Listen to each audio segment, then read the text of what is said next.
Joining me live is the Shadow Minister for Women and Education, Tanya Plibersek. Great to see you. Lovely to see There's you. a lot of detail to get through, but let's go overall. We've heard this morning this idea that a coalition government has really delivered a Whitlam budget here. Who's that more offensive to, Josh Frydenberg or you? I think what people see in this budget is a Morrison keeper budget. This is a government running up close to $1 trillion of debt in order to fix problems of the government's own making, political problems of the government's own making.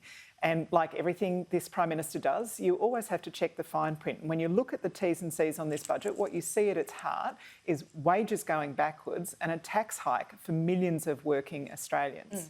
That's right, because we showed that at the top of the program as well. You see unemployment going down to 5% in 2 years, but we're also seeing inflation rise, but wages not even keeping up with inflation. No. How do you fix that? Well, people feel it in their own budgets at home all the time. They know that their pay is not going up, but childcare costs are going up, healthcare is going up, housing costs are going through the roof.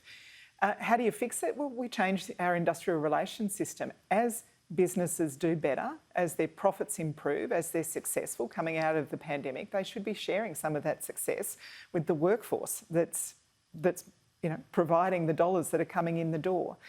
We don't have that industrial relations system at the moment. Even before COVID, wages had been flatlining the whole time that this government was in office. We need to change the system. What about wages in childcare and aged care? Because that's focused in this budget. I think that's a fantastic example. Childcare and aged care, we've got massive skills shortages. We're looking for people to work in those industries. Those jobs are in every community across Australia, but the pay is so low that we're really expecting this largely female workforce to do it for the love of the work. Labor has already said that we need to allow our independent umpire, our Industrial Relations Commission, to consider these industry-wide gender pay gap industries where, because they're female-dominated industries, because they're caring industries, we're just used to paying people too little to do the work. But we've got our own booklet. Well, fantastic. We've got a booklet. Everything's fine. Well, it's interesting that you say that because it does show that the government acknowledges that they've got a woman problem. I don't think anybody believes that some of this investment would have happened if Scott Morrison wasn't trying to fix a political problem of the government's own making because of their shocking handling in recent months of a whole range of issues around sexual assault, around sexual harassment. I find it really interesting that politically the government thinks it's on a winner because Labor's giving more money to so-called rich women when it comes to childcare. Do you have a problem, a political problem, or do you think that people accept that it is a productivity measure and it's fair?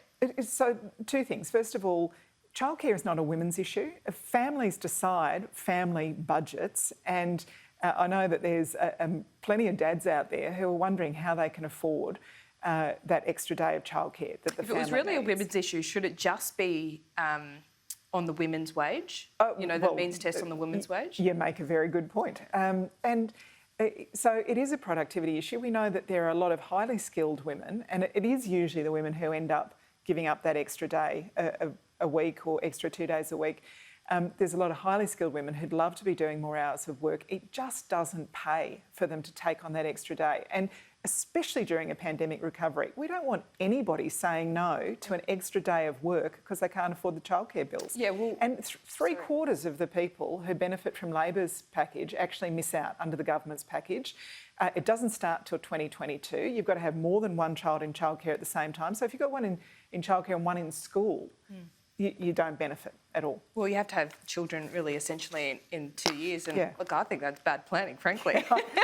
It's pretty hard. No, it's hard. Pretty hard work. If you have 2 children under 2, I'm with you. I feel for you. Finally, overall, I mean, we're heading into an election, I think, probably this year.